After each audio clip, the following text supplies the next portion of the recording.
কবিতাৰ শিৰোনাম মাজুলীৰ তেজস্বিতা। সুমধুৰ কণ্ঠৰ গৰাকী তুমি, হঠাৎ কিয় গলা আঁতৰি অসমবাসীৰ বুকু খালী কৰি।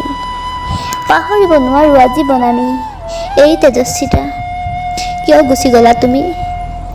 মৃত্যু হ'ব পাৰে চিৰন্তন সত্য, মানিব খুজিও মানিব নোৱাৰো তোমাৰ এই অকাল মৃত্যু।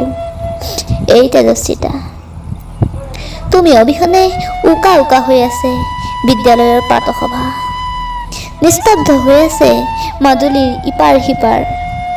তেজস্বিতা, ধন্য তোমাৰ খন্তেকীয়া জীৱন পৰিক্ৰমা, তুমি সিঁচি দিলা তোমাৰ সুমধুৰ কণ্ঠৰ কঠীয়া। আমি হেৰুৱাই পেলালো লহপহকৈ বাঢ়ি অহা আন এটি প্ৰতিভা। ভুল কাৰ নাজানো, কিন্তু আমি এটাই জানো, পোৱাতকৈ বহুত বেছি হেৰুৱাইছোঁ। এগৰাকী 14 বছৰীয়া ছোৱালী নাই বুলিলে এনেকৈ নাইকিয়া হ'ব পাৰেনে। ক'বলৈ ভাষা নাই আৰু বুজাবলৈ শব্দ নাই। তাই আত্মাৰ শান্তিৰ কামনা কৰিছোঁ। হে ভগৱান, তোমাক কাকুতি কৰিছোঁ। এনেকৈ মাক দেউতাকৰ বুকু উদং কৰি কৰি সন্তানক কাঢ়ি নিনিবা। বৰ কষ্ট হয়।